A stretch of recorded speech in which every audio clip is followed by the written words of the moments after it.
Bonjour à toutes et à tous. Je suis contente d'être ici. Je viens volontiers en Suisse parce que j'ai une grand-mère suisse. Voilà, tout simplement. Je vais commencer. Donc moi, je vais vous parler de cartographie, d'une certaine façon de faire de la cartographie. Alors d'abord, une question, est-ce qu'il y a des géographes dans la salle? 1, 2, des cartographes? On peut être géographe sans être cartographe, même si on fait des cartes? D'accord, ok. Donc, je me contrôlerai dans ce que je vais dire.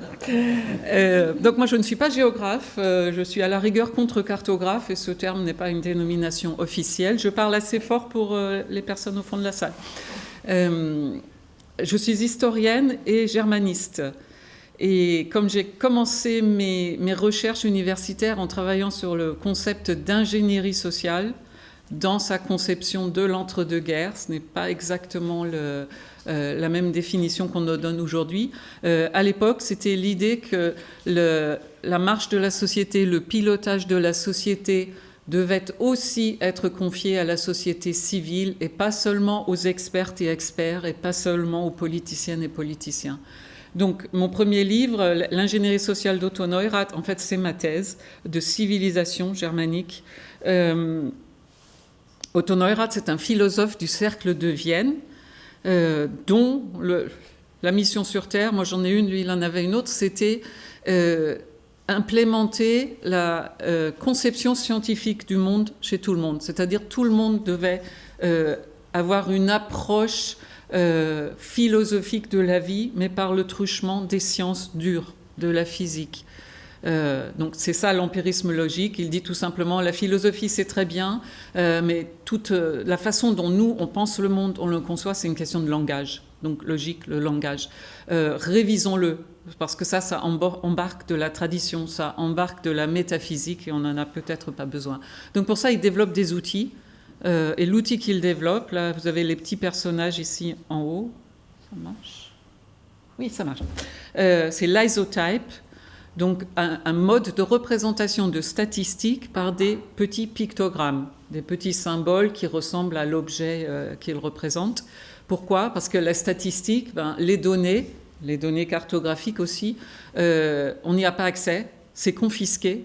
Donc lui, il naît en 1882, il meurt en 1945, donc on est vraiment dans l'entre-deux-guerres au moment de son œuvre. Les statistiques, elles sont confisquées. Le peuple, la société civile n'y a pas besoin. À l'époque, Vienne Rouge, social-démocrate, on parle des ouvrières et ouvriers en fait. Donc c'est confisqué, cette information est confisquée, et pour y avoir accès, quand on n'est pas formé à la statistique, il vaut mieux passer par l'image. Et l'image, ce seront ces petits pictogrammes. Et comme parler du fonctionnement de la société, de la vie économique, de la vie sociale, c'est fournir des informations spatialisées. Nous sommes des corps qui nous déplaçons, qui vivons dans l'espace. Tout ce qui nous arrive est spatialisé, en fait. Il y a beaucoup de cartes dans l'isotype. Et c'est comme ça que moi, j'en viens à la cartographie et à la contre-cartographie. La contre-cartographie, c'est quoi? Ce n'est pas quelque chose qui s'oppose à la cartographie, ce n'est pas une nouvelle discipline de la cartographie, ce n'est pas enseigné ni à l'école ni à l'université, on me pose tout le temps la question. C'est quelque chose d'assez récent, disons, c'est quelque chose qui existe depuis longtemps et probablement depuis toujours. Faire une carte pour dire quelque chose de dérangeant, ça a toujours existé. Mais on en prend conscience depuis à peu près une 50aine d'années. C'est une autre façon de produire des cartes, surtout par le fait qu'on n'a pas besoin d'être géographe ou cartographe pour en produire. Nous, aujourd'hui, quand nous pensons carte, nous pensons expertise. Il faut être géomaticienne ou géomaticien, il faut être cartographe ou cartographe pour produire de vraies, bonnes cartes sérieuses, scientifiques, mathématiques. La contre-cartographie, elle dit non, n'importe qui peut faire des cartes. Et ces cartes, elles vont permettre d'exprimer quelque chose. Exprimer quoi? Votre expérience, mon expérience du quotidien, sur nos rapports avec l'espace. L'espace, il est conçu. Je n'ai pas demandé s'il y avait des urbanistes dans la salle. Y en a-t-il? Non, ça va. Conçu par les urbanistes, les planificatrices et planificateurs, cet espace, nous devons nous en accommoder. Si les mobilités sont ce qu'elles sont, et souvent elles sont empêchées, c'est-à-dire à vélo. Ici en Suisse, en tout cas ici à Yverdon, on a regardé hier ensemble la carte des pistes cyclables, c'est extraordinaire. Ici, il n'y a pas de frein à la mobilité douce. Il y a d'autres villes, moi j'habite en France, où c'est autre chose. Et encore, j'habite à Strasbourg. Donc cet espace, il est conçu par des expertes et experts, et nous devons vivre avec. Si vous prenez l'architecture moderne, celle implémentée par Le Corbusier et son équipe, ceux du SIAM, des SIAM, il y a eu beaucoup de SIAM, c'est-à-dire congrès internationaux d'architecture moderne.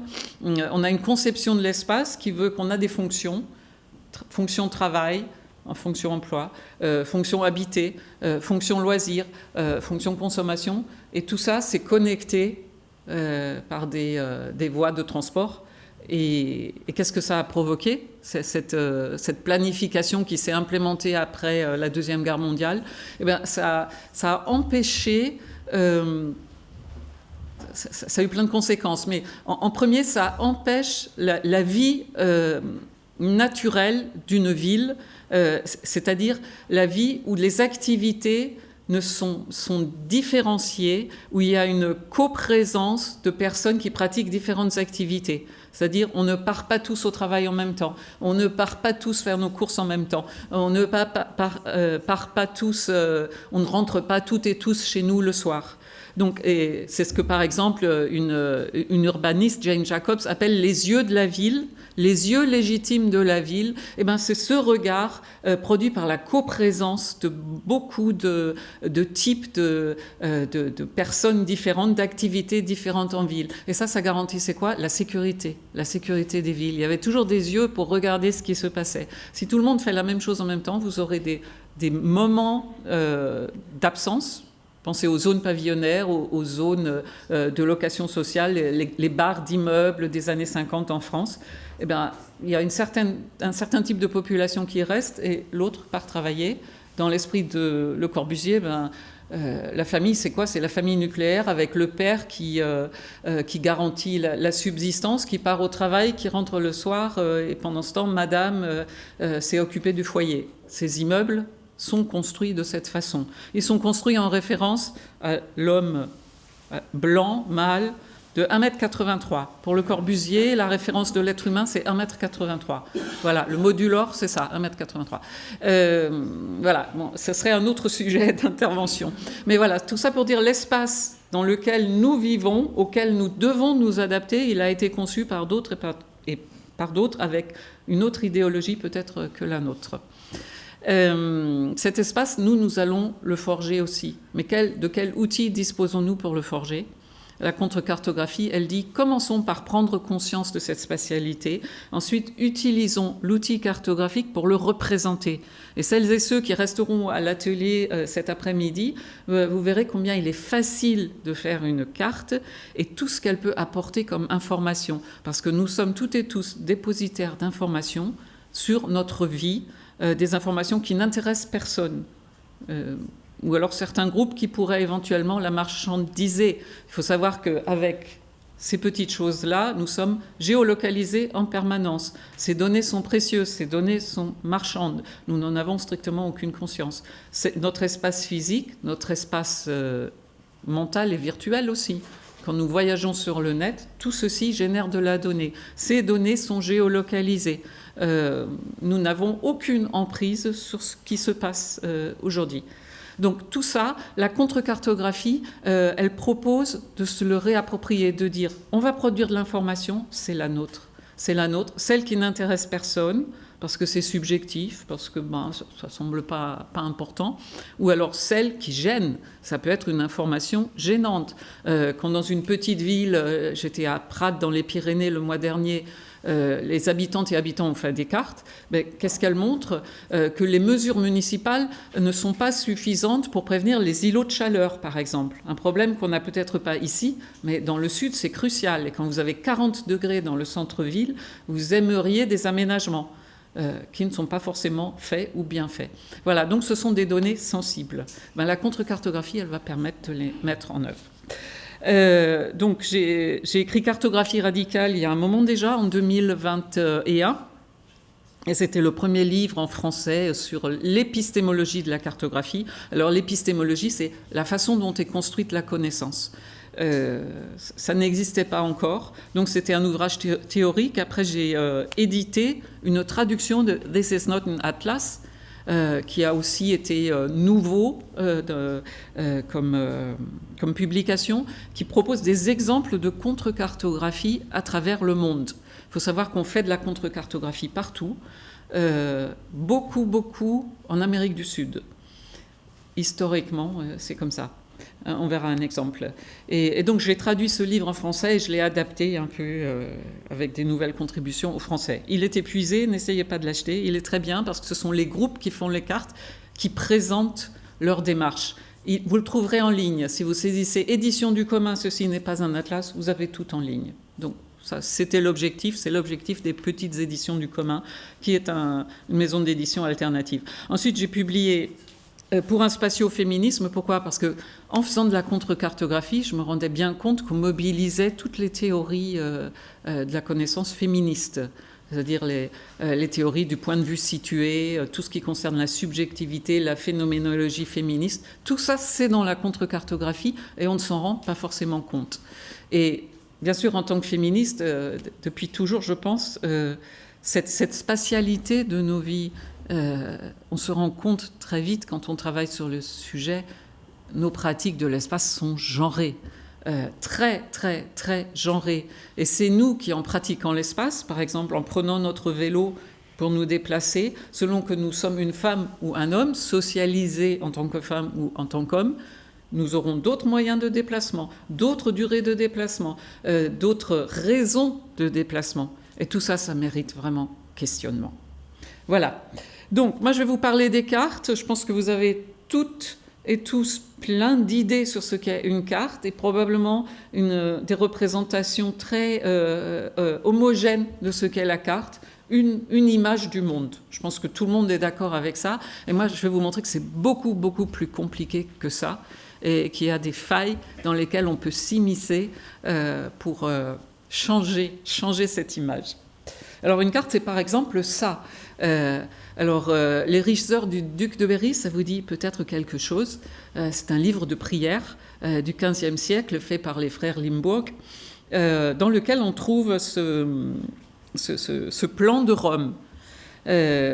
Alors ça a une forme circulaire, je vais vous montrer 3 cercles, juste pour vous embêter et vous dire que la carte, non, c'est pas rectangulaire. Ça a longtemps été circulaire, et pas parce qu'on croyait que la Terre était une galette, on l'a pratiquement jamais cru. On a toujours su que la Terre était une sphère. L'Antiquité grecque sait que la Terre est sphérique. Ératosthène, 240 avant l'ère chrétienne, a estimé la circonférence de la Terre, 40 000 km.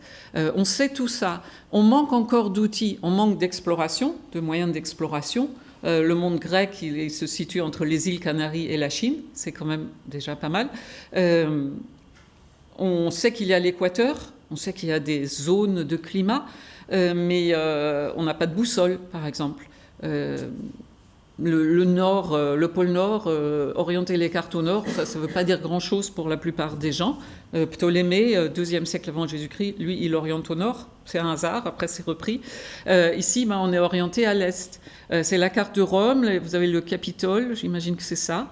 Et qu'est-ce que vous avez ? La silhouette des bâtiments identifiable. Les distances sont fausses, entre guillemets, bien sûr. À quoi cette représentation sert-elle ? C'est un moyen mnémotechnique, en fait, de se représenter Rome, ville de l'expansion du christianisme en Europe, en Occident. Et ça a cette vertu, cette dimension mnémotechnique, c'est tout. C'est fait pour l'édification du duc de Berry. Voilà, Rome ressemble à cela. Au même moment, vous avez Alberti, qui représente la même ville, à partir du Capitole, centré sur le Capitole ici aussi. Lui, il l'a orienté au nord, vous avez le Tibre, et les bâtiments ont disparu, ils sont remplacés par des numéros. C'est la première fois qu'on se dit, je ne vais pas représenter le paysage, je ne vais pas représenter ce que je vois, je vais représenter ce que je sais. Et lui, son objectif, c'est quoi? C'est de proposer un manuel, donc un guide d'architecture pour construire. Donc il s'est complètement dégagé de l'analogie au même moment, et il propose une approche scientifique, mathématique de la représentation de l'espace. Et aujourd'hui, 1995, ça commence à dater, mais c'est une des premières belles contre-cartographies connues. Vous avez à Rome, donc même carte, plan de Rome que celle d'Alberti. On voit ici le Tibre, centré sur le Capitole également. C'est le groupe des Stocca, l'observatoire nomade, qui fait une déambulation, comme nous allons la faire cet après-midi, mais beaucoup plus sauvage, dans Rome. Donc cette ligne blanche, c'est leur déambulation, qui va éviter toutes les zones touristiques, qui va éviter tous les monuments connus qu'on a vus dans le premier plan, qui va longer les rives, qui va chercher des friches, des endroits déplaisants, abandonnés, et montrer un autre visage de Rome. Voilà une contre-carte. Elle a cette dimension esthétique, c'est un grand sphère illuminé, une grande sphère illuminée de l'intérieur, c'est très très beau quand on le voit exposé avec ce choix de couleurs. C'était détourner le propos, détourner la sémiologie, c'est-à-dire le langage de la carte, et proposer une autre image du monde. Alors nous, on va se poser ce type de questions. N'hésitez pas à intervenir si vous n'êtes pas d'accord, si vous avez des compléments ou si vous savez mieux. Tout ça, ce ne sont que des propositions. On va se demander ce qu'est une carte, où résident les problèmes et pourquoi est-ce qu'elles ont tant de pouvoir. On passera par la contre-cartographie et il y aura un excours sur le féminisme. Alors, qu'est-ce qu'une carte? Pour nous, une carte, c'est ça. On est bien d'accord, c'est le métro de Berlin. Enfin, les transports en commun de Berlin. Et si elle était juste, entre guillemets, cette carte, elle ressemblerait à ça. On n'a absolument pas besoin de savoir que les distances effectives sont celles-là. Nous, ce dont on a besoin, ça ne revient pas, ça revient... Ah, je vous dévoile tout. Ça revient comme ça. Nous, on a besoin d'un plan pratique. La carte, c'est juste un outil pratique, c'est tout. Seulement, elle embarque beaucoup d'implicite. Elle embarque beaucoup d'idéologie. Elle embarque beaucoup d'outils de pouvoir, en fait, à tous les niveaux. La carte, c'est quelque chose qui est propre aux animaux. Nous sommes des animaux doués d'intelligence comme les autres animaux, avec un cerveau un peu particulier, mais nous fonctionnons exactement de la même façon, c'est-à-dire que nous avons une carte en tête. Quand on demande, comme l'artiste Stanley Brown dans les années 60, de représenter, d'indiquer un chemin, il va toujours, la personne questionnée va toujours proposer un point de repère, un point remarquable et un trajet. On voit que les distances ne sont pas respectées non plus. Tout le monde fait ça, tout le monde sait faire ça. Et si vous demandez à des enfants, je travaille parfois avec des enfants, avant 10 ans, on a du mal à penser en vue zénitale. La vue zénitale, c'est la vue d'en haut, comme si on était un oiseau. Après 10 ans, on y arrive. Donc là, Marc Monmonier, demande à des enfants de montrer leur parcours de la maison à l'école, 8 ans, 9 ans, 10 ans. 10 ans, on arrive à la vue zénitale. C'est normal. Nous sommes ces corps qui se déplacent dans l'espace. Nous voulons ne pas nous cogner. Nous pouvons nous déplacer dans un endroit que nous connaissons les yeux fermés. Nous avons un GPS en tête. Donc, faire des cartes, c'est quelque chose d'anthropologique. C'est en nous, tout le monde le peut. Donc, produire cet outil, ce dessin du monde, c'est quelque chose quand même de relativement facile. Seulement, c'est aussi filtré par nos cultures propres. Donc ici, la carte de Bedolina, en Lombardie, pour nous, c'est bien une carte. Pourquoi? Vue zénitale. Pourtant, on est à âge de fer, âge du bronze. Il y a eu plusieurs couches de... C'est un pétroglyphe, c'est gravé dans un rocher qui surplombe la vallée en contrebas. Ça représente la vallée, comment elle était habitée à l'époque du fer. Et on voit des granges, on voit le cheptel, on voit des champs, on voit des routes ou des rivières, probablement des routes, parce que là, ça semble monter sur les pans des collines. Quelque part, il y a des humains, des guerriers, probablement, on ne sait pas trop. Pour nous, c'est une carte, indubitablement, parce que nous sommes éduqués à le considérer comme une carte. Quand on nous montre ceci, on a plus de doutes. Et pourtant, c'est aussi une carte du Pérou, probablement 3e, 4e siècle. C'est quoi? C'est la place d'un marché, avec ici des chefs de groupes ou de villages associés à des divinités ici tout autour. Cela aussi, c'est une carte. Dans les années 70, on a commencé à vouloir écrire l'histoire de la cartographie, l'histoire mondiale. Donc c'est Harvey et Woodward veulent écrire cette histoire. Et là, il faut définir ce qu'est une carte. Alors, est-ce qu'une carte, c'est seulement la vue zénitale? Est-ce que c'est seulement quand on peut exactement se repérer? Ou est-ce que c'est aussi ça? Et on a décidé que c'était aussi ça. Parce que sinon, tout ce qui a été produit par l'humanité depuis toujours, c'était oublié, ce n'était pas considéré comme une carte. Alors ici, vous avez aussi une carte. Alors, est-ce que ça va marcher? C'est vrai qu'on n'a pas testé tout à l'heure.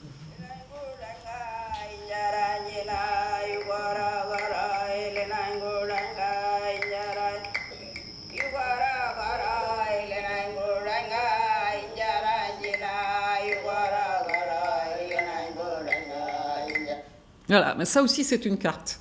Et ça aussi, il faut l'embarquer dans cette définition. C'est quoi? C'est une songline aborigène.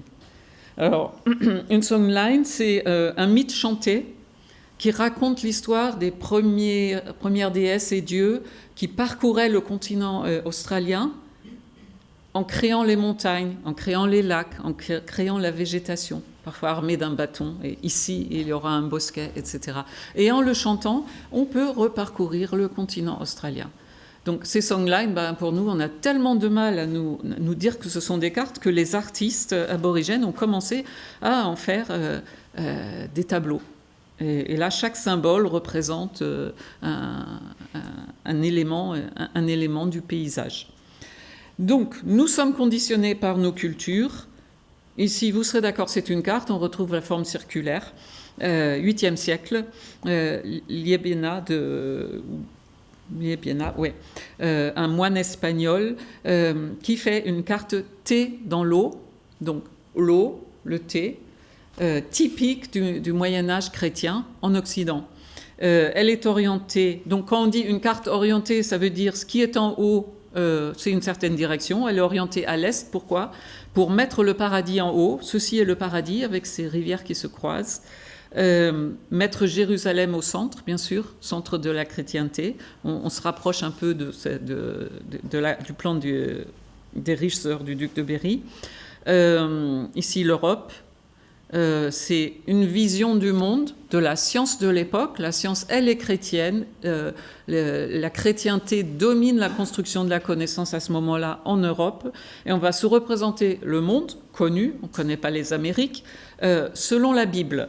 Noé, il a distribué les 3 continents connus, donc l'Europe, l'Asie, l'Afrique, qu'on appelle Libye à ce moment-là, à ses 3 fils, Cham, Japheth et Sem.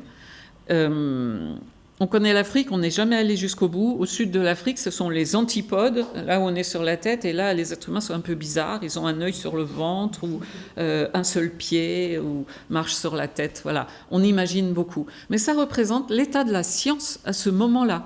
Et ça ne veut pas dire qu'on croit que le monde a cette forme-là, ça veut dire tu dois concevoir le monde de cette façon. Tu seras conforme à la doxa biblique. Au même moment, un peu après, le monde arabe, arabo-musulman, on peut représenter une carte aussi sous forme rectangulaire. Et là, je vous laisse deviner qu'est-ce que représente cette carte. Pardon? Non. Pensez couleur. Indice, couleur. L'eau, oui. Un port? Oui. Oui. En fait, c'est la Méditerranée. Alors, est-ce que je l'ai basculé? Basculé, là, vous allez mieux reconnaître. Si vous voyez du bleu, il y a, en géographie, en cartographie, il y a de fortes chances que ce soit l'eau. C'est la Méditerranée, l'entrée, le Fraixinet, un comptoir du côté de la gare de Fresnay, et les îles. Alors, il en manque une. Alors, vous avez Chypre, Malte et la Sicile, je pense. Il en manque une, je ne sais plus trop. Les villes, ces dômes, ce sont les villes. Ici, l'Adriatique. Ici, je sais que c'est le Nil. C'est écrit en persan. Istraki est persan, et donc je ne sais pas lire le persan. Par là, vous avez Alger, Alexandrie, alors à droite ou à gauche, je ne sais pas, je pense ici. Voilà. Pour le monde musulman, pareil, on va représenter ce qu'on connaît. Ce qui est important, l'Empire musulman, il est très important à ce moment-là. C'est lui qui va récupérer tous les travaux de l'Antiquité grecque qui avaient été perdus par l'Occident. Et c'est grâce aux savants arabes que, par exemple, Ptolémée est réactualisé. Ptolémée, la cartographie mathématique. Et là, on va abandonner la carte T dans l'eau pour représenter le monde de façon beaucoup plus fiable ici. Une carte, c'est toujours ça, c'est toujours géométrique, c'est toujours simplifié. Ça vous dit le réel sous condition de votre culture. Et nous sommes conditionnés par ces modes de représentation. Vous n'avez pas tout de suite reconnu ce type de représentation. La carte de Bédolina, vous l'avez immédiatement reconnue alors qu'elle est plus ancienne. Ce qui fait que nous avons une certaine façon de concevoir le monde. Et aujourd'hui, c'est le monde avec le nord en haut, europocentré. L'Europe est toujours au milieu. Je ne sais pas si vous avez entendu parler de la controverse à propos de la projection Mercator qui a cours en ce moment. L'Union africaine réclame l'abandon de la représentation de Mercator. Vous allez en voir un exemple tout à l'heure. Tout simplement parce qu'une projection, projeter un objet sphérique sur un plan, forcément ça déforme tout. Les angles, les distances, les surfaces. Mais si je vous montre ça, qui n'a pas tout de suite compris que ce n'était pas la Terre? Personne. Qui sait ce qu'elle représente? Oui? La population. Bravo. Pourquoi? Parce que l'Inde et la Chine sont énormes. Voilà, on sait tout ça. L'Inde et la Chine sont gonflés. Donc c'est une anamorphose. Vous transformez le canevas plaqué sur la surface de la Terre avec un paramètre, le paramètre de la population. Plus un pays a une population dense, plus il est gonflé, plus le canevas est déformé. Voilà, on sait tout ça de façon implicite, sans même... Il n'y a pas un seul mot, je n'ai même pas mis de légende sur cette carte. Vous le savez. Vous êtes riche de connaissances cartographiques. Et si je vous montre ça, également. Parce que là, même si vous fermez les yeux, donc ça c'est la population active dans l'entre-deux-guerres, ça c'est un isotype. Isotype, des pictogrammes qui représentent des quantités simplifiées. Et quand on voit l'alignement ici, Amérique, Europe, Russie, Asie, et en dessous, Amérique latine, Afrique, Orient, Océanie, il y a immédiatement une carte qui se dessine dans votre tête. On est tellement habitué à ce mode de représentation qu'on ne se pose même plus de questions. Nous sommes totalement conditionnés à une certaine image du monde. Si je la mettais sur la tête, nous aurions plus de mal. Si j'inversais, si je la centrais sur un autre, sur la Nouvelle-Zélande, vous auriez plus de mal aussi. Alors la carte, elle a cette particularité qu'elle devient scientifique à un moment donné. Ici, vous avez une centuriation romaine. Les Romains colonisent le reste de l'Europe et vont distribuer le territoire conquis à leurs colons selon la centuriation, c'est-à-dire ils attribuent des parcelles, je crois que c'est 700 x 700 mètres pour la colonisation agricole ou urbaine. On est dans la géométrie, on est dans l'accaparement. La carte devient un outil d'accaparement. Et cet outil d'accaparement, il va devenir absolument puissant à partir du moment où la carte, elle devient mathématique. Et ça, c'est quand on se dote d'outils de plus en plus perfectionnés. Des outils qui vont nous permettre de découvrir le continent américain, mais surtout des outils qui vont nous permettre de représenter plus fidèlement l'écorce de la Terre. Ici, c'est la triangulation. Les Cassini sont connus pour ça. Au 18e, on lance, même un peu avant, au 17e, le IR, on lance la triangulation de la France. Déjà, il faut fixer un méridien. Autant on a toujours su qu'il y avait un équateur sur ce globe terrestre. On n'avait pas encore de méridien. C'était toujours un point de référence pour pouvoir placer les longitudes. Ça, c'est le méridien de Paris qui a été abandonné pour le méridien de Greenwich. Le long de ce méridien, on va employer la règle de triangulation. Ça veut dire si j'ai un triangle, je connais la distance entre les 2 points de la base et les 2 angles du triangle. Je n'ai pas besoin d'aller arpenter, d'aller mesurer les distances. Je peux calculer l'éloignement du 3e point. Et comme ça, de triangle en triangle, on a triangulé la France, puis on a fini par trianguler le monde. Et qu'est-ce que ça a provoqué ? On a eu une image analogique, beaucoup plus fidèle des formes réelles de la France. Elle a rétréci, elle était beaucoup plus étendue du côté de la Bretagne.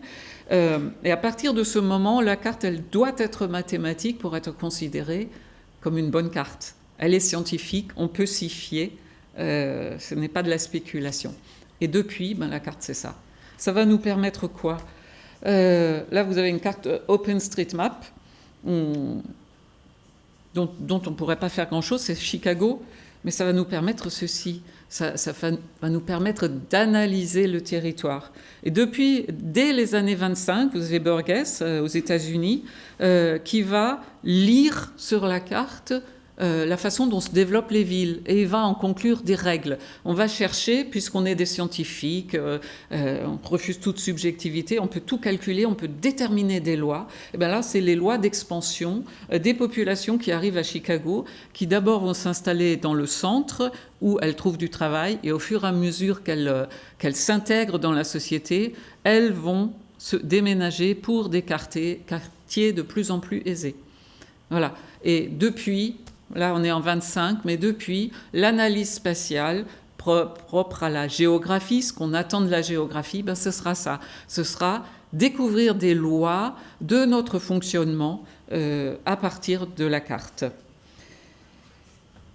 Avec les Noirs qui, bien sûr, ont un statut à part parce qu'apparemment, eux, ils sont condamnés à la pauvreté.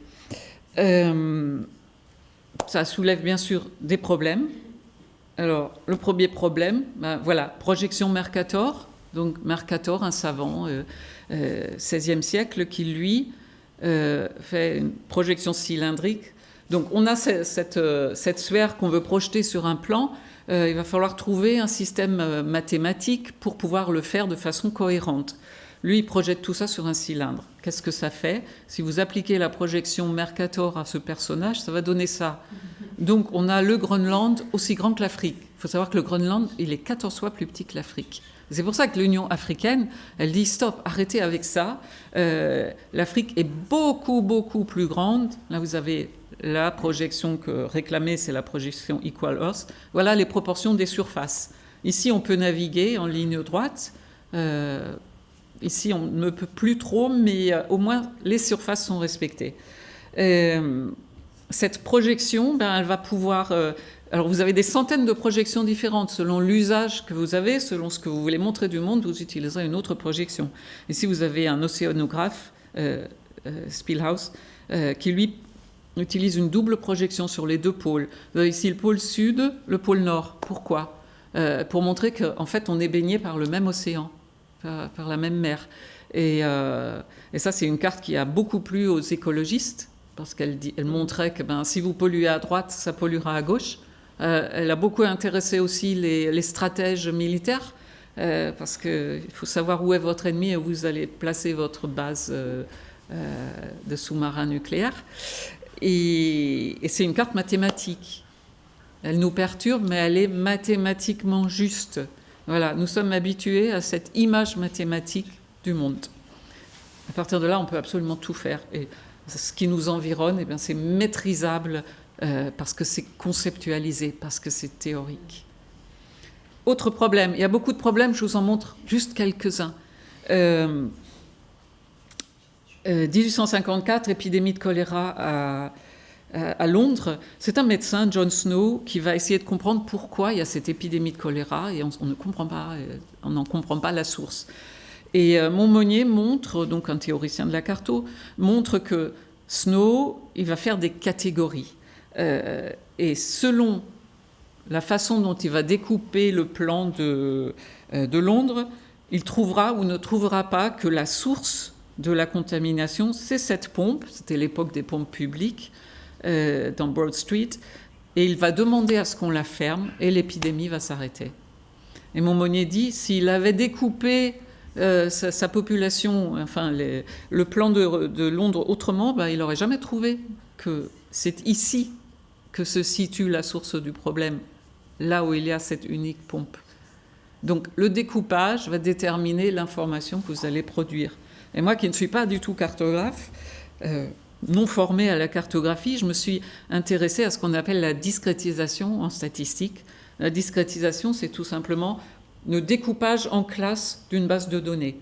La carte, c'est de la donnée, surtout aujourd'hui, à l'ère du numérique. Cette donnée, quand vous devenez cartographe, c'est vous qui êtes maîtresse et maître de la façon dont vous allez la triturer. Et là, j'ai trituré de façon absolument sauvage, et je le revendique, plein de bases de données très officielles, de grands organismes, pour déconstruire cette idée de la ligne Brandt, la ligne nord-sud. Donc en 1980, ligne Brandt, Willy Brandt, le chancelier allemand, l'ONU lui commande un rapport sur le nord-sud. À l'époque, ça s'appelait pays développés et pays en voie de développement, pour voir comment le nord riche peut aider le sud pauvre, en oubliant de parler de colonisation et de décolonisation. C'était très euphémisant. Donc on imaginait qu'il y avait cette ligne, les pays du Nord, on voit que l'Australie fait partie du Nord, et les pays du Sud. Aujourd'hui, on parle de Nord global, de Sud global. Et moi, je voulais montrer que cette bipartition du monde, elle n'a plus aucun sens aujourd'hui. Et j'ai pris plein de bases de données que j'ai synthétisées. J'ai fait mes propres découpages en classes. Voilà la catégorie pays riches, pays intermédiaires, pays moyens. J'aurais pu en choisir d'autres. C'était ma propre décision, et même si je vous indique les sources que j'ai utilisées, vous ne saurez jamais ce que j'ai fait. Donc dans n'importe quelle carte, on vous indique les sources, mais vous êtes bien à mal pour trouver quel travail, comment les données ont été organisées. Moi j'arrive à ça, et si je reprends la projection Gall-Peters, qui déforme beaucoup mais qui respecte les aires, j'arrive à ça. Il n'y a plus de ligne nord-sud, il y a une espèce de puzzle incompréhensible. Voilà. Donc, la liberté des cartographes, c'est de traiter les données. Et vous n'avez aucun moyen de vérifier ce qui a été fait. Mais comme vous n'êtes pas experte et experte, vous êtes obligé de l'accepter. Et comme c'est une représentation scientifique, bien sûr, vous n'avez pas le choix, elle est crédible. Et pourtant, alors juste un des autres exemples, les monts de Kong n'existent pas. Pourtant, pendant une centaine d'années, ils ont été présents sur toutes les cartes. C'est cette chaîne de montagnes ici qui traverse l'Afrique. Pourquoi ? Tout simplement parce que produire des cartes, ça coûtait cher. Ça coûte moins cher aujourd'hui, mais aujourd'hui, on gère d'autres bases de données. Donc, on reproduisait les anciennes cartes. Depuis l'Antiquité grecque, on ne fait que reproduire les cartes. Donc, pendant une centaine d'années, on a eu ces monts de Kong. Alors, j'imagine qu'exploiter des montagnes pour les colonisateurs, c'est beaucoup plus intéressant que du désert, je ne sais pas. En fait, on est à la lisière Sahel et Sub-Sahara. Donc, un des problèmes, le coût financier de la production cartographique. Un autre problème qui rejoint celui de la discrétisation, une carte que vous travaillez sur un écran, vous êtes conditionné par les pixels, par votre logiciel de dessin, par la pointe de votre crayon si vous dessinez votre carte. La généralisation, c'est vous qui en êtes les décideuses et décideurs. La généralisation, c'est la simplification des formes. Ici, vous pouvez simplifier à l'extrême et ici choisir. C'est vous qui choisissez, c'est vous qui avez cette liberté de la forme finale donnée à la carte. Oui. Du coup, s'il y a cette variabilité assez extrême dans l'interprétation des données qu'on utilise, non seulement les données, mais en plus ce qu'on fait, qu'est-ce qui définit du coup est-ce qu'il y a une cartographie officielle ? Est-ce que c'est des normes ? Oui. Est-ce que c'est un statut de cartographe qui fait que la cartographie... Oui. Il y a des normes internationales respectées. Il y a des productrices et producteurs de cartes reconnus. Je pense par exemple aux cartes du Monde, du journal Le Monde en France, auxquelles on fait référence. Vous avez partout des instituts. En France, c'est l'IGN, l'Institut national de géographie et donc de cartographie, qui produit des cartes de référence qui seront celles du cadastre, etc., etc. Chaque pays a ses cartes officielles. Vous avez par exemple... peut-être que je le montre après. Quand le président français reconnaît l'appartenance du Sahara occidental au Maroc, au royaume du Maroc, le ministère des Affaires étrangères, qui dispose d'un service de cartographie, donc en France, va immédiatement effacer la ligne en pointillé pour faire entrer le Sahara occidental dans le territoire marocain. Donc il y a toujours une réponse, disons, il y a une image politique des formes du monde. Vous avez certainement entendu parler des controverses à propos des velléités du président américain qui voulait ou qui veut que le golfe du Mexique devienne le golfe des États-Unis. Il faut savoir que les dénominations, mer du Japon, mer de l'Est, île d'Octo, île Léotard, etc., il y a plein de dénominations différentes pour le même lieu. Le problème aujourd'hui, c'est qu'on peut avoir la carte du Japon qui parlera de mer du Japon, la carte de Corée qui parlera de mer de l'Est, enfin je ne sais plus trop comment elle est appelée en Corée. Mais si vous restez au niveau national, vous pouvez avoir ces représentations nationales. Pour le Mexique, le golfe du Mexique restera toujours le golfe du Mexique. Mais aujourd'hui, où ce sont les GAFAM, les géo-GAFAM qui disent le monde, c'est-à-dire Google, Google dira golfe du Mexique, des États-Unis. Généralement, il y a un slash pour dire golfe du Mexique, des États-Unis, et pourra décider un jour que ce ne sera plus que golfe des États-Unis. Donc, quelque part, la souveraineté sur la façon de dire le monde est en train d'échapper aux États-nations. Qu'est-ce que l'avenir nous réserve? On n'en sait rien. Pareil pour les îles du Svalbard, pour certains territoires au Canada, au Groenland, etc. Donc aujourd'hui, on se retrouve devant un nouveau problème, c'est-à-dire qui a le pouvoir économique de nommer le monde, alors qu'avant c'était qui a le pouvoir national de nommer le monde pour soi. Voilà, donc oui, cartographie officielle au pluriel. Il n'y a pas une cartographie officielle, il y a des cartographies officielles. Et conditionné par tout ça, sans que nous ayons notre mot à dire par rapport à ça. Et voilà, par exemple, cartographie qui était très officielle pour Frontex, que Frontex a abandonné. Aujourd'hui, on a des pastilles pour représenter la migration. Donc la sémiologie, le langage de la carte, il va jouer sur les formes, il va jouer sur les couleurs, par exemple. Il y a des lois d'interprétation, de perception des couleurs. Le rouge, c'est le sang, le bleu, c'est la pureté. Voilà, donc Frontex avait choisi ce mode de représentation. La question des flèches est très problématique en géographie, en cartographie. La flèche, c'est acéré, ça pointe. C'est vraiment la métaphore de la flèche qui blesse. Ici, ça représente des couloirs migratoires. La notion de couloir migratoire n'a aucun sens. Les gens qui partent en exil, déjà, elles n'ont pas le choix parce que leur territoire est détruit, n'ont plus de façon d'assurer leur subsistance.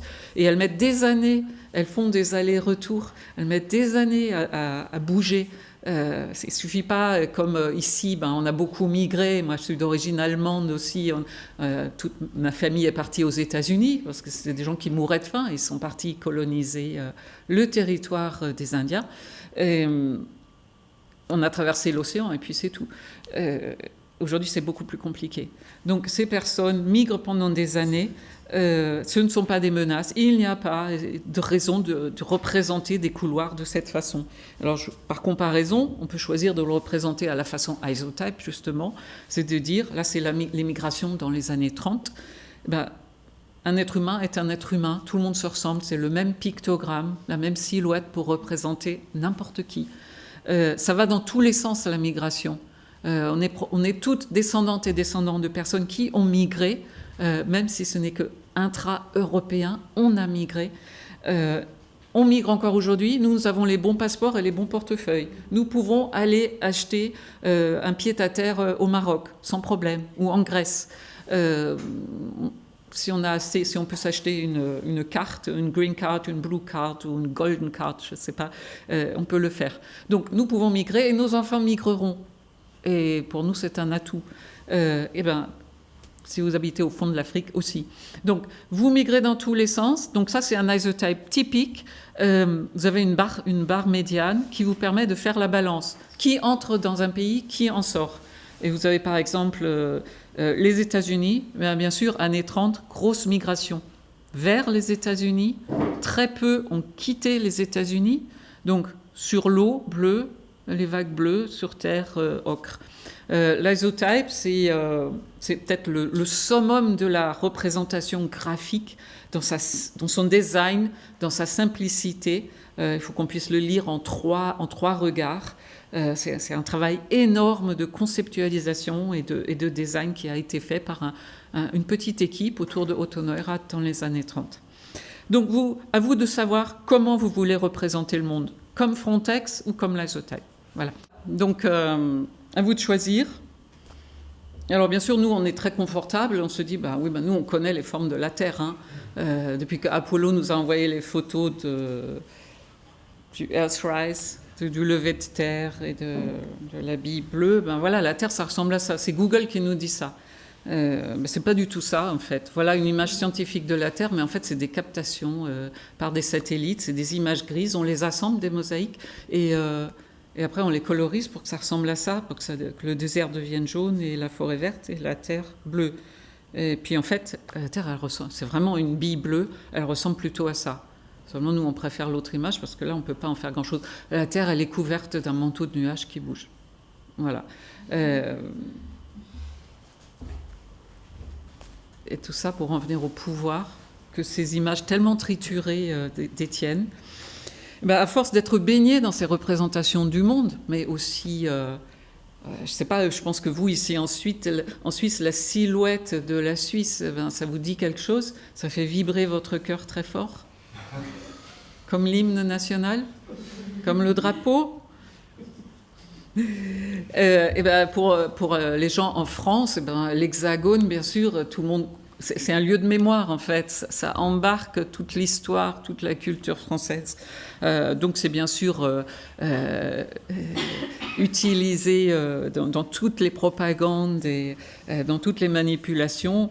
Ici, une affiche anticommuniste, donc les années 30, contre le Front populaire, bien sûr, manipulée par la Russie. Après la guerre, après avoir fait des bêtises, il faut reconstruire. Zut alors, années 50. Et puis là, vous avez des charmants Hongrois qui, eux, rêvent, bien sûr, de la Grande Hongrie. Alors, on a le Grand Israël, on a la Grande Hongrie qui capte une partie de l'Ukraine, de la Roumanie. Voilà. La carte, c'est un outil de propagande, un outil de guerre. Et ça repose sur quoi? Vous traduisez? Ça repose sur cette idée. Donc là, vous avez quelque chose d'archi célèbre. Photographiez-le si vous ne l'avez pas encore dans vos têtes, parce que si vous ne l'avez pas encore rencontré. C'est le planisphère de Cantino. Le planisphère de Cantino, c'est un moment où la couronne d'Espagne et du Portugal se partagent les futures découvertes des Amériques, bien sûr. Et alors, comme on soupçonne que de l'autre côté, il y a encore plus de richesses, c'est-à-dire les épices et tout ça, on va imaginer le long d'un méridien une ligne qui fait le tour du monde. Ce qui sera de ce côté, ce qui se trouvera de ce côté de la ligne, ça reviendra aux Portugais, ce qui se trouvera de ce côté aux Espagnols. Et ça s'est décidé lors du traité de Tordesillas, il y en a eu plusieurs, en 1494. 6 ans après, Cabral découvre les côtes du futur Brésil. Du coup, ça devient portugais. Et c'est pour ça qu'on parle portugais au Brésil. Il n'y a aucune autre raison. C'est pour ça qu'on est de culture portugaise à l'origine au Brésil. Donc il a suffi d'un trait sur la carte pour décider du sort de milliers de personnes. Et ça a continué, ça a continué. Après chaque traité de paix, on dessine, on trace des traits, très souvent au crayon vert. Vous avez entre Israël et la Palestine, vous avez la ligne verte. Elle s'appelle verte parce que sur la carte au crayon vert, on a tracé une ligne de partage. Et ça vous explique que sur les cartes, vous avez des pays qui ont des frontières toutes droites. C'est parce que la carte a permis de tracer une limite. Et ça repose sur 2 conceptions totalement antinomiques de ce qu'est notre foyer terrestre.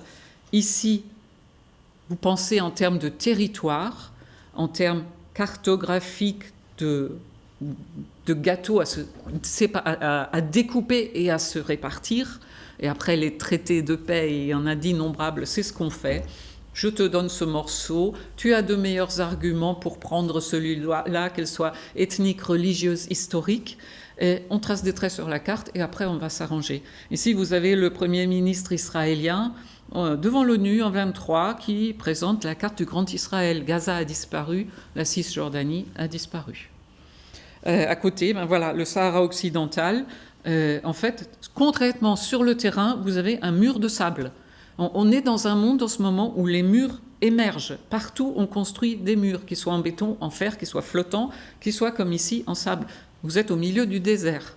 Mais on estime que pour une idée, c'est-à-dire la souveraineté nationale sur un territoire, on a besoin de se protéger, je ne sais pas de quoi, avec ça. Ça veut dire quoi? Ces deux conceptions antinomiques. Soit elles vont provoquer des fronts. Là, c'est une photo que je prends. Je suis du côté de Bethléem. C'est le mur de séparation entre Israël et la Palestine, la Cisjordanie dans ce cas-là, qui fait 7 mètres de haut. Il n'existe qu'au niveau des villes. Ailleurs, ce sont des zones contrôlées, des limites contrôlées. Il a des barbelés, vous avez des gens munis de mitraillettes, vous avez de l'autre côté des patrouilles surarmées de personnes, de militaires, qui surveillent cet endroit, que les artistes réapproprient du côté de la Cisjordanie, bien sûr. Donc, soit vous avez cette représentation de notre monde comme une zone qui va provoquer, comme des zones de conflit, la limite, le front, la frontière, ça vient de front, quelque chose c'est un terme militaire, d'un affrontement. Soit vous avez, comme ici, moi j'habite à Strasbourg en ce moment, ce sont les ponts sur le Rhin. Vous avez 4 ponts pour tous les types de transports. Les côtes, les chaînes de montagnes, les rivières, on parle de limites naturelles, de frontières naturelles. Ça ne veut strictement rien dire. Il n'y a pas de frontière naturelle. Une rivière, c'est quoi? C'est une zone d'échange. Donc ici, vous avez la confrontation, le front. Ici, vous avez la limite qui est une zone d'échange. Il n'y a pas plus d'échange que de part et d'autre d'une rivière. C'est un point de contact. Soit vous concevez le monde comme ça, soit vous le concevez comme ça. Et ici, récemment, cet été, on a refait l'enrobage des trottoirs. Là, c'est le pont routier. Ben, la petite plaque qui matérialisait au milieu entre guillemets, bien sûr, du fleuve, du Rhin, qui matérialisait la limite entre le territoire français et allemand, elle a disparu, bien sûr. Ça n'a ni queue ni tête. Pourquoi? Parce qu'il y a une dizaine de façons de fixer le milieu d'un cours d'eau, selon l'usage que vous voudrez en faire. Donc c'est vraiment une représentation cartographique. Voilà, ça ce sont quelques aspects qui montrent le pouvoir qu'a pris la carte pour représenter notre monde, pour l'aménager, pour y vivre, pour se l'approprier, pour y respirer ou moins y respirer, pour faire la guerre en ce moment. Voilà. Et je ne vous cache pas, moi qui suis franco-allemande, qu'on ait réintroduit, le gouvernement allemand a réintroduit les contrôles aux frontières. Il y a une vie économique très dense entre la France et l'Allemagne au niveau de Strasbourg, qui est freinée par cette mesure. Pourquoi? Parce que ça provoque des bouchons interminables et les gens n'ont plus envie d'aller faire vivre la petite ville allemande Kehl du côté allemand, qui vit du commerce avec la France. En dépit de l'espace Schengen, il me semble. Et ça me révolte. Moi qui ai connu l'époque des frontières, moi dont les parents ont dû fuir en Australie parce que leur famille ne voulait pas qu'un Allemand épouse une Française. Et de revivre ça, moi, ça me fait vraiment très, très mal. Et je pense qu'ici, ensuite, la question de la vie ensemble, quelle que soit votre ethnie, votre croyance, votre appartenance à je ne sais pas quoi, c'est une question à laquelle on est vraiment sensible. Et on sait qu'on peut vivre ensemble, malgré tout. Donc, vous avez compris que je suis contre les frontières. Alors, face à tout ça, les contre-cartographes se sont dit « Waouh, la carte, c'est tellement puissant, et si on se l'appropriait ?» Et c'est ce qu'on fait depuis un moment déjà. Alors pour que nous, ici, en Occident, aujourd'hui, nous qui avons décidé que la carte, elle était mathématique, elle était scientifique, elle ressemblait à ça, il a fallu quelques conditions. Il a fallu des gens, par exemple, comme ce fou Alexander von Humboldt, qui a sillonné l'Amérique du Sud et qui s'est permis de faire des représentations cartographiques, entre guillemets, bien sûr. Il a fait beaucoup de cartes de cet ordre. Là, c'est l'étagement végétal sur un volcan en Amérique du Sud. Donc on a des noms reportés sur cette coupe du volcan. Donc lui, il s'est permis, il a eu des licences, il s'est permis dans la représentation du monde d'innover. Et il y a plein de personnes comme ça, à droite et à gauche, qui n'étaient pas contre-cartographes. Il y avait même des gens très sérieux. J'en ai pas mis là, mais vous avez par exemple Charles-Joseph Minard, ingénieur des ponts et chaussées. Lui, pour représenter des flux, il va écarter l'Espagne de l'Afrique. Le détroit de Gibraltar devient immense pour montrer les flux. Il y a plein de gens qui commencent à grignoter à la représentation standardisée et conventionnelle de la carte et à produire, par exemple, ce genre de choses. Généralement, ce ne sont pas des géographes ni des cartographes. Ici, vous avez le groupe de Webb Du Bois, des sociologues. Webb Du Bois, premier sociologue noir des États-Unis, à l'exposition universelle de Paris de 1900, avec des étudiantes et étudiants. Eh bien, ils vont représenter la situation des Afro-Américains en 1900. Lors d'une exposition où vous avez encore un zoo humain. À l'exposition universelle de Paris de 1900, vous avez le zoo humain de Madagascar, où on demande aux habitantes et habitants de Madagascar, amenés sur place, de faire semblant d'être des bons sauvages. C'est-à-dire de s'habiller d'une certaine façon, de danser d'une certaine façon et d'habiter dans des huttes et de pagayer, quoi. Ce sont des profs, ce sont des fonctionnaires et tout ça qu'on a payé pour faire ça sur place.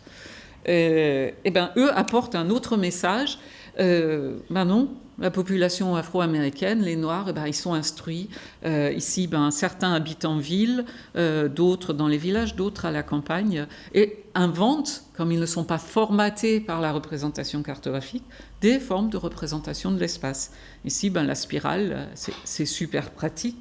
J'avais une intervention à Berne il y a quelques années avec des géographes sur l'isotype qui ont représenté une information similaire, mais n'avaient pas pensé à la spirale. Du coup, ils avaient collé l'un à l'autre, créé une longue bande de papier qui allait jusqu'à la porte. C'était beaucoup moins pratique. Je ne leur avais pas montré ça. À côté, justement, Hess, qui est un urbaniste ou architecte du Siam, donc de l'architecture moderne, qui a voulu travailler avec l'isotype, a trouvé ça beaucoup trop rudimentaire et s'en est éloigné. Mais là, c'est quelque chose d'incroyable. La carte de la pollution de Varsovie. Pollution par les chemins de fer au charbon à l'époque et par l'industrie.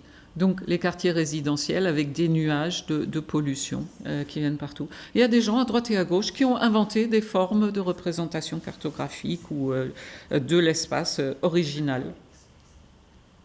Et vous avez bien sûr l'isotype. Alors l'isotype, ça y va. Ça c'est le monde. Vous l'avez tout de suite reconnu, n'est-ce pas ? Rien que le titre, les régions végétales et leurs habitants. On a inversé la donne.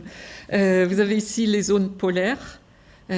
Donc c'est un graphique, une représentation à barres, un graphique à barres. Les zones intermédiaires, les zones tempérées, semi-désertiques, ou ici semi-désertiques, méditerranéennes, semi-désertiques, désertiques, tropicales. Et c'est le nombre d'habitantes et habitants par région. Eh bien, représenter la Terre de cette façon en disant de toute façon on a ce planisphère en tête, on n'a pas besoin de simuler la forme des continents pour vous faire comprendre que c'est le monde. Eh bien ça opère. Voilà, donc on s'est quelque part on s'est émancipé des conventions. Et ça, à partir des années 70, ça va rencontrer quelque chose d'absolument formidable. C'est le moment où, sur la Terre entière, la société civile commence à prendre conscience de son rôle politique. La société civile commence à investir la sphère publique et à revendiquer. Ici, par exemple, les femmes d'Islande, depuis, c'était 75, elles manifestent une fois par an pour dire attention, à partir de ce moment-là, nous, on travaille gratuitement. Et si on arrête de travailler, le pays, il est paralysé. Vous avez aux États-Unis les gens qui luttent pour les droits civiques des Afro-Américains, les gens qui luttent contre la guerre du Vietnam, et on commence à avoir une conscience écologique. On va s'insurger ici, notamment en Europe aussi, contre la construction des centrales nucléaires, pour leur fermeture.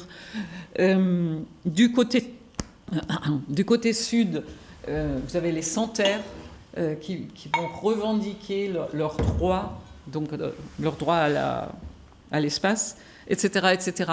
On est dans un moment et les féministes, à ce moment-là, les années 70, bien sûr, C'est la grande vague de la revendication des droits, droit à l'avortement, droit à la contraception, droit à la libre décision de votre vie, etc. etc. Voilà, donc émergence de l'opinion publique à ce moment-là. Et ça a une incidence directe sur la contre-cartographie, parce que vous avez aussi quelque chose qui se passe au niveau de la géographie. C'est qu'on commence à se dire, mais on peut faire de la géographie autrement. Là, vous avez Kevin Lynch qui, lui, va s'intéresser à la façon dont nous représentons l'espace. Donc, on passe dans la symbolique, dans l'abstraction. Et c'est ce qui va commander nos comportements. Plutôt que la représentation scientifique. Vous avez à côté donc on est à un moment où la géographie devient de la géographie mathématique, numérique, et c'est concomitant avec la géographie sociale qui émerge à ce moment-là, qui dit c'est bien de parler de l'espace, c'est bien de faire de l'analyse spatiale, mais il faut embarquer le social. Voilà, on est des êtres humains, on vit, c'est la dimension sociale de la vie qui nous intéresse. Et ça va collider plus ou moins. Et beaucoup de femmes, ici j'ai mis, c'est René Rochefort, il y a Jacqueline Coutras, il y en a plein d'autres, sont des géographes sociales. Vous avez Armand Frémont qui forge le terme d'espace vécu, par exemple. On va s'intéresser à une autre dimension de la vie, à la dimension sociale. Et c'est celle-là qui intéresse en contre-cartographie. C'est ce qui se passe avec nos vies, plutôt que la géopolitique. C'est un moment où Lacoste réhabilite aussi la géopolitique.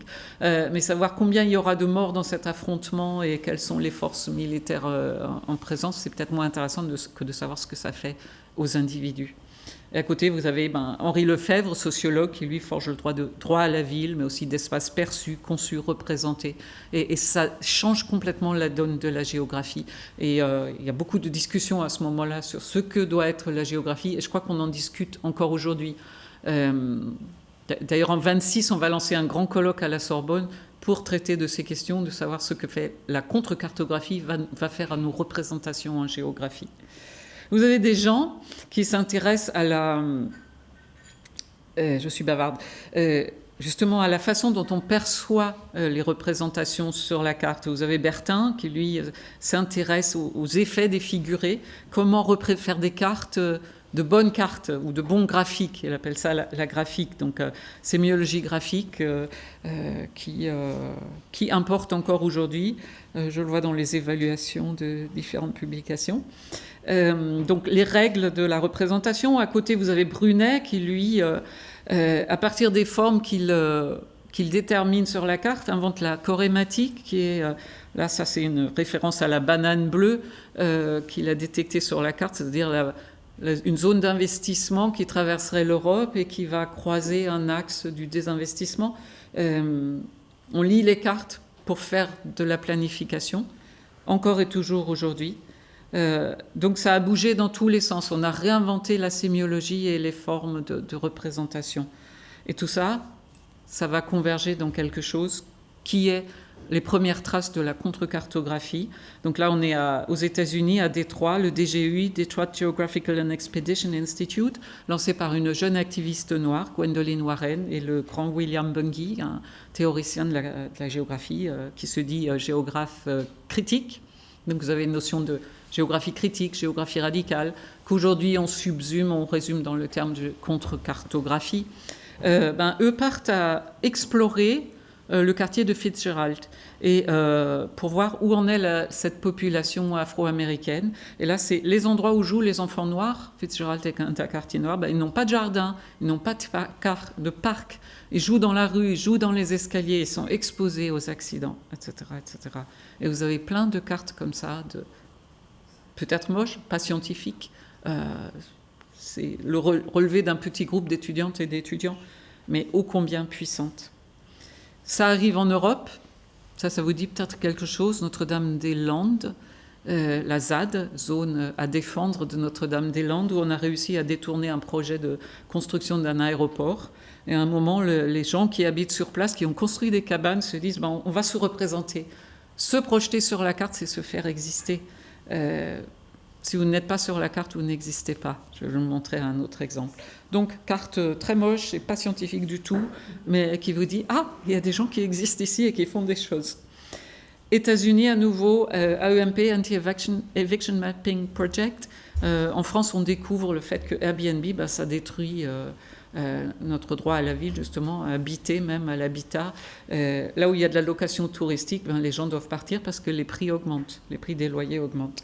Et là, vous avez une carte de corrélation entre les évictions de la population racisée de San Francisco, donc latino et noir, et l'offre touristique d'Airbnb. Quelque chose dont on prend conscience aujourd'hui. Amérique du Sud, où en raison de la richesse du continent, il y a beaucoup de velléités d'accaparement, que ce soit par les entreprises internationales de l'extraction minière ou de l'agrobusiness. Les populations autochtones n'ont jamais de droit de propriété, bien sûr, parce que ça n'existait pas. On était dans l'espace pratiqué et pas dans l'espace possédé, le territoire possédé. Beaucoup de groupes de recherche-action, donc universitaires, géographes, sociologues, anthropologues, vont faire des cartes avec les populations locales qui peuvent ressembler à ça. Seulement ça, devant un tribunal, ça n'a aucune valeur.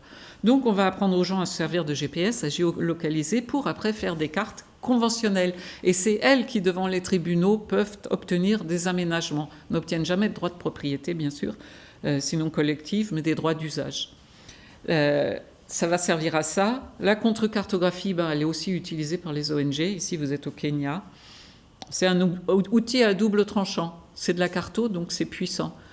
Si vous êtes une ONG, si vous êtes une institution, si vous êtes un groupe privé aussi, vous pouvez faire de la carto à la population pour la faire adhérer à un projet. Vous allez produire de la donnée qui après pourra aussi être marchandisée. Alors c'est très utile pour régler des conflits locaux. Maintenant, au niveau national, je ne sais pas ce que ça peut produire. Donc, cartographie sociale ou cartographie participative, ne pas confondre avec géographie sociale, c'est à double tranchant. Par contre, les populations des Suds, quand elles ont appris à faire de la cartographie, ce qu'on va apprendre cet après-midi, je pense que vous êtes déjà toutes en mesure de faire des cartes, ici vous êtes à Dakar, les ONG ont appris aux gens à faire de la cartographie. La communauté de ce bidonville, entre guillemets, quartier informel ou auto-organisé, s'est approprié l'outil et produit maintenant ces cartes communautaires. Et cette carte-là, c'est la carte, les maisons rouges sont les personnes handicapées. Elle a été produite devant une ONG pour obtenir l'installation de dispensaires. S'inscrire sur la carte, la produire comme outil de preuve, c'est une façon d'obtenir des aménagements ou de défendre ses droits ou d'empêcher quelque chose. Et en cela, c'est un contre-discours, contre un discours hégémonique qui veut que sur les cartes officielles, justement, il n'y a pas de bidonville. Les bidonvilles sont des zones blanches ou des zones grises ou des forêts. Au Kenya, à Nairobi, c'est une forêt. Voilà, donc on peut s'inscrire soi-même sur la carte pour exister ou choisir de ne pas exister. J'accélère un peu parce que nous voulons aussi débattre. Réviser la sémiologie, la façon de faire des cartes. Ici, c'est une carte que j'ai traduite, c'est la carte de la Shoah. Témoignage de 2 survivantes de la Shoah. Les témoignages oraux ont été recueillis et sont archivés à New York. Et un groupe de recherche va transposer leurs témoignages en carte. La sémiologie adoptée ici, c'est... alors c'était quoi exactement ? Plus un lieu... Donc ce sont la représentation du parcours entre les différents camps et à l'intérieur des camps de concentration. Plus un lieu est cité, plus la couleur est intense, et plus le lieu semble important, plus le cercle est grand. Ce qui fait que la poche dans laquelle vous avez caché un bout de pain pour survivre, elle peut être aussi grande que le camp lui-même en entier. Donc on s'est vraiment libéré des conventions de la représentation cartographique. C'est absolument extraordinaire. C'est une grande carte dans laquelle on peut naviguer. Et aujourd'hui, les artistes s'en sont emparés au tournant du millénaire ici en Europe. Là j'ai essayé de faire adopter la représentation de Terraforma, qui est un groupe qui... Peut-être boire avant. Un groupe de recherche qui imagine des nouvelles cartes de cartographie. Au lieu de représenter le globe terrestre, ce cercle que je vous ai montré au début, avec la croûte terrestre autour et à l'intérieur rien du tout, on va tout basculer vers l'intérieur. Comme ici vous avez le ciel. Donc ça, c'est après une promenade dans une forêt un peu désaffectée. Ici, vous avez le ciel, les arbres et notre parcours sur le chemin avec ce qui a touché nos pieds. Terraform a dit, et puis on va descendre dans la zone critique, c'est-à-dire tout ce qui fait qu'on a besoin de vivre, c'est-à-dire on exploite aussi le sous-sol en réalité. Ça donne beaucoup plus de place à ce qui est important que de le concentrer à l'intérieur. Donc on innove dans les formes de représentation. Là, c'est un atelier de Marseille, un grand classique de la contre-cartographie. On est surveillé sous toutes nos coutures par des milliers de caméras. Par exemple, quand vous allez à Marseille, de la gare à la basilique qui se trouve dans le port, près du port, vous avez besoin d'une quarantaine de minutes. Vous êtes surveillé sous tous les angles.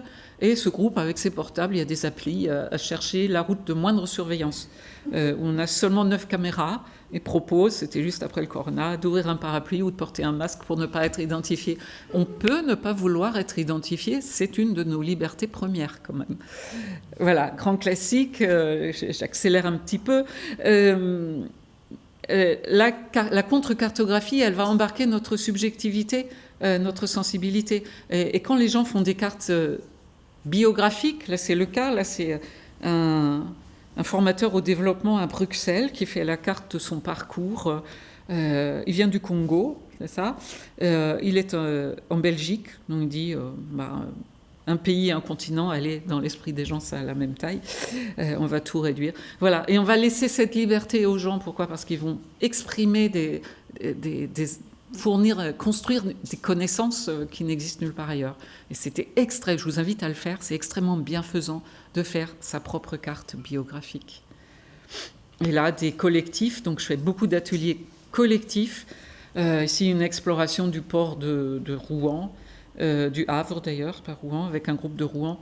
Vous avez une zone protégée, naturelle, dans laquelle on prévoit pour l'aménagement du projet aéroport qui relie la côte à Paris, l'aménagement d'un terminal pétrolier sous une zone protégée.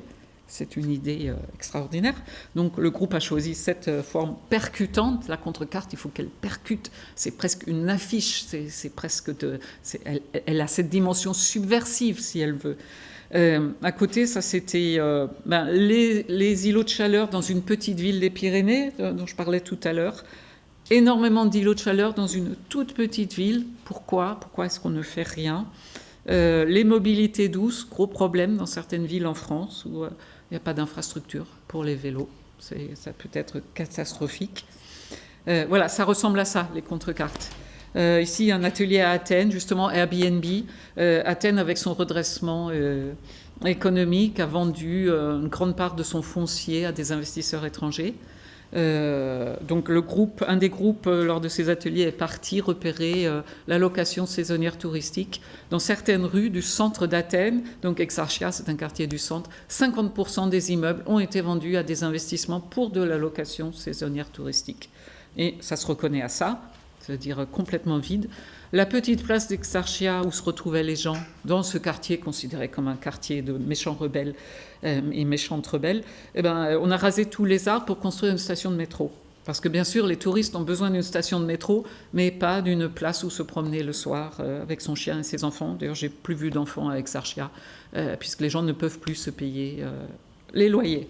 Donc un groupe a représenté cette confrontation entre les investisseurs en bleu et la population locale qui défend juste son droit à la ville. Voilà, quelques aperçus de contre-cartographie. Et rapidement, spatioféminisme, on va peut-être passer rapidement, je ne sais pas si ça vous intéresse.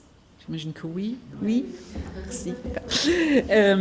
Alors, nous, socialisés comme femmes, bien sûr, je me réfère à Judith Butler, le genre, il est performé. Qu'on le veuille ou non, on a nos corps physiques qui font certaines choses, mais ce que nous sommes en tant que femmes et hommes, c'est l'effet de la socialisation. On ne se réveille pas tous les matins en se disant « je suis une femme ou un homme », on se réveille tous les matins en se disant « je veux faire partie du monde ».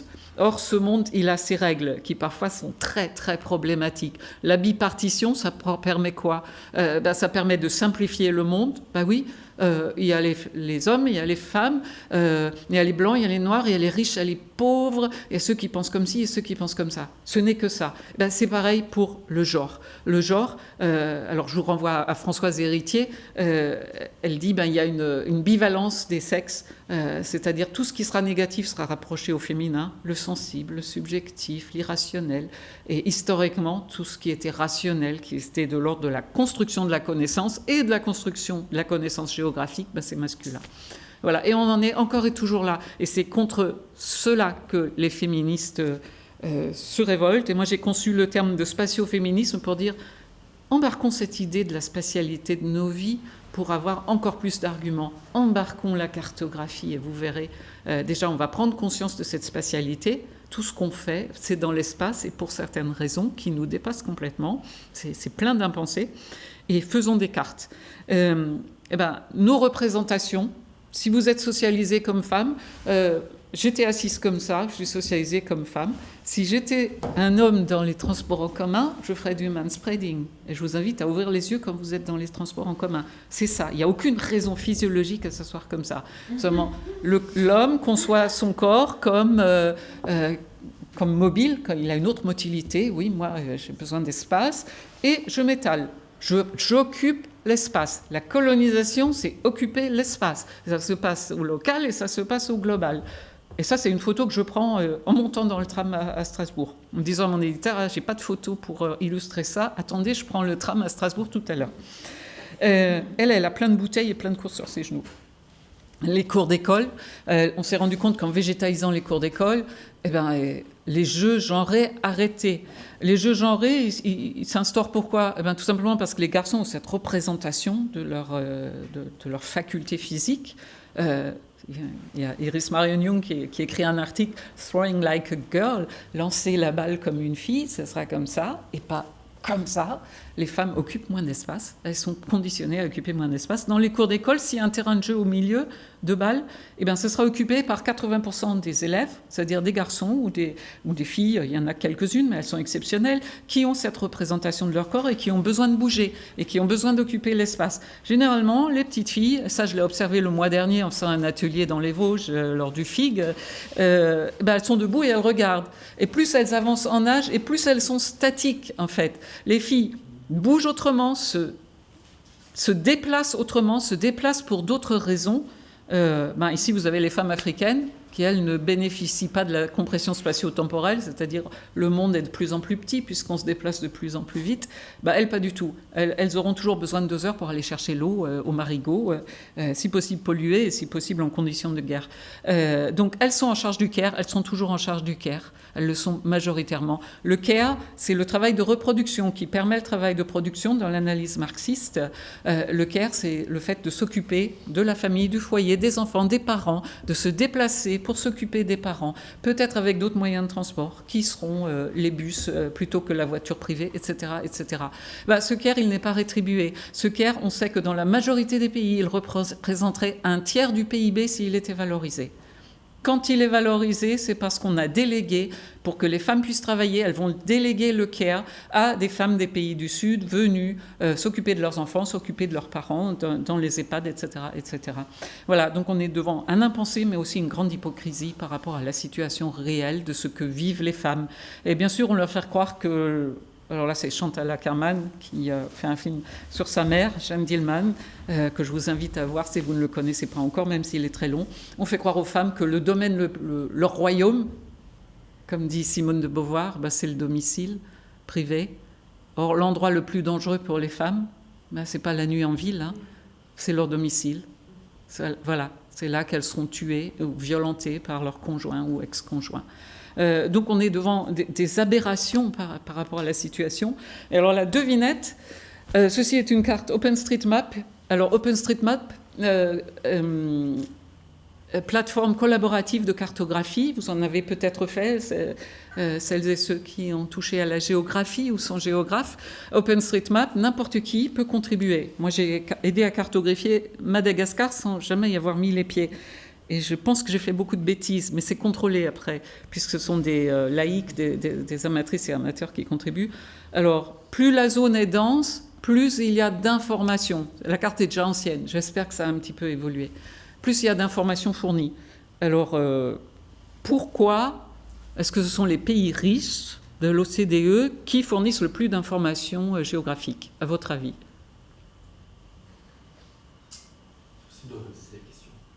Pardon?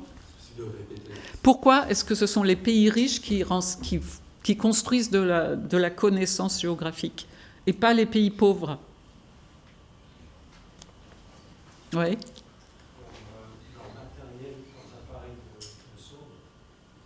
Leurs appareils, d'accord, donc les outils, oui.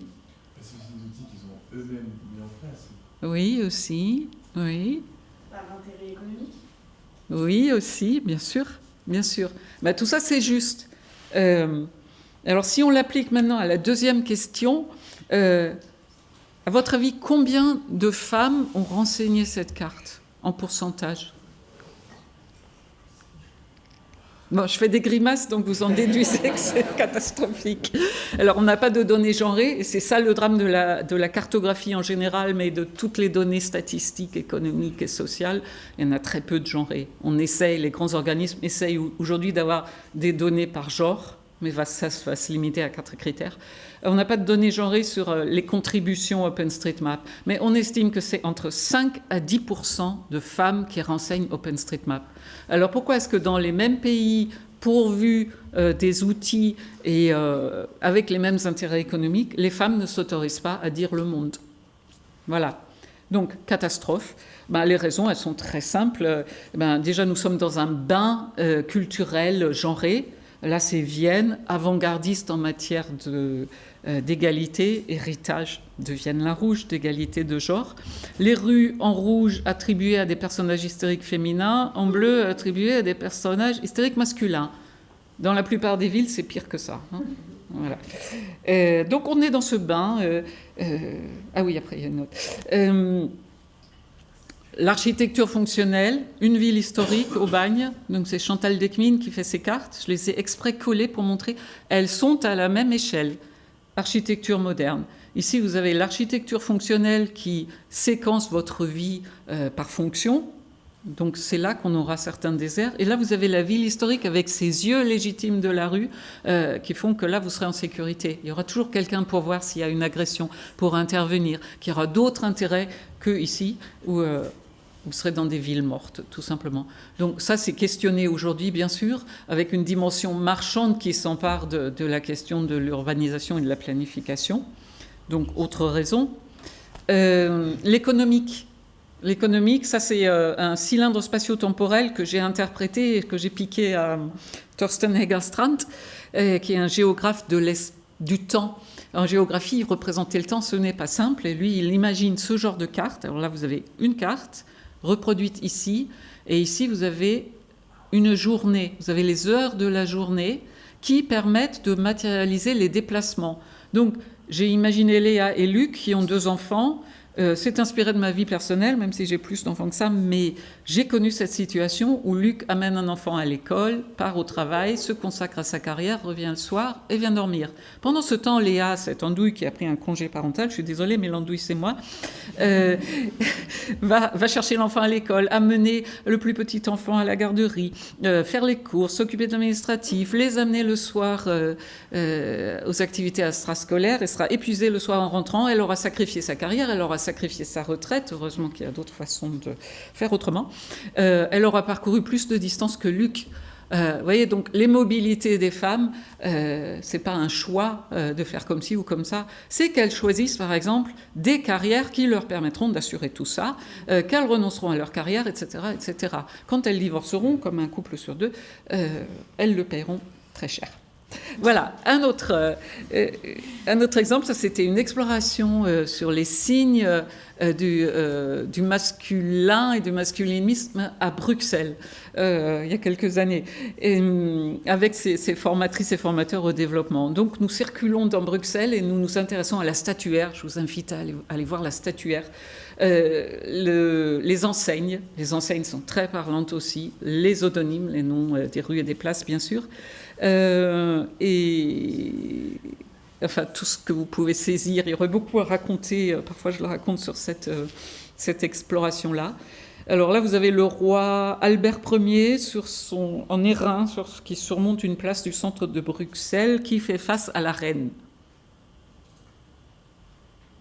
Ah oui, elle est là, voilà. Bravo, vous avez de très bons yeux. Ouais, elle est là, voilà, elle est en contrebas, elle est toute mince, elle est de la même pierre que les bâtiments de derrière. C'est de l'impensé, ça, c'est de l'impensé total. C'était le summum de cette exploration. On s'est dit, ouais, quand même. Mais entre-temps, il y avait une exposition d'artistes. Alors les artistes qui sont quand même à l'avant-garde de la réflexion et de la critique sociale, normalement, il y avait une exposition d'œuvres d'artistes sur la migration autour de la bourse, où nous sommes partis dans les œuvres à la recherche de la représentation des femmes. Il y avait 1% de représentation de femmes en migration et 99% d'hommes, alors qu'on sait que 50% des personnes en exil sont des femmes. Dans notre imaginaire, elles n'existent pas. D'ailleurs, c'est pour ça que j'ai fait un atelier avec des femmes à Paris qui squattent un lieu, des jeunes mamans enceintes, avec des petits-enfants qui squattent un lieu parce qu'elles ont été déboutées de tous les droits. Et avec Clélia Gasquet, une géographe, nous avons fait la carte, je l'ai mise sur mon site Imago Mundi, la carte de leur parcours de vie, avec un système. Donc, c'est des personnes qui sont analphabètes, qui ont fait la carte. Donc, nous, on est ici dans le squat, il y a une table avec des chaises autour, et elles ont fait leur parcours de vie depuis leur pays avec un système de couleurs. Ça va moins bien. Et apparaissaient après les demandes. Mais comment je vais représenter la prison? Comment est-ce que je montre que là, on m'a craché dessus? Comment est-ce que je montre le Zodiac dans lequel nous étions 80?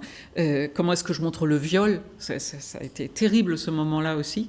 Et on a passé l'après-midi à faire cette immense carte. Et à la fin, elles nous ont dit, mais pourquoi est-ce que vous vous intéressez à nous? Personne n'a jamais eu l'idée d'aller leur dire de décrire leur biographie cartographique. Et à la fin, elles ont dessiné leurs enfants ici qui jouaient autour de nous. Voilà, contre-carte. Ici, une étudiante des Beaux-Arts qui se dessine, elle, entre ces deux pays d'origine, dont l'un est le Vietnam et l'autre, je ne sais plus, qui, elle, est un totem avec des médiations. Il y a un colibri quelque part, là, elle n'a pas encore terminé. Carte biographique. Ici, Besançon, si vous êtes une personne queer, il y a des endroits où vous serez en sécurité, où vous vous sentirez en sécurité. Quels sont ces endroits? Il faut les localiser, ils sont nulle part. Aujourd'hui, il y a des grandes cartes en ligne, interactives, numériques, qui permettent de repérer ces lieux safe. Il y en a de plus en plus. Il y a plein de cartes numériques. La contre-cartographie, c'est à la fois ça, de la carte à main levée, expérimentale, tout ce que vous voudrez, subjective, mais c'est aussi un outil non seulement de visibilisation, mais de localisation, et c'est un outil pratique du quotidien qui va vous permettre de mieux vivre tout simplement. Et ici, une carte extraordinaire, le lampadaire, un groupe de filles, montre que éclairer les villes, c'est très bien, puisqu'elles sont si dangereuses pour les femmes. Et c'est vrai que c'est bien d'éclairer pour les femmes et pour les hommes, mais où est l'ennemi? Elles disent, nous, on habite à la porte de la Chapelle à Paris, mais on passe à l'ombre des maisons. Pourquoi? Parce qu'au pied de ces lampadaires qui éclairent, il y a des trappes. Et dans ces trappes, les dealers cachent leur drogue. Et nous, on ne veut pas croiser la route des dealers, alors on marche à l'ombre. Si on les avait consultés, si on avait fait de la carte citoyenne avec elles, ben, on aurait peut-être trouvé un moyen de condamner ces trappes au pied des lampadaires, tout simplement.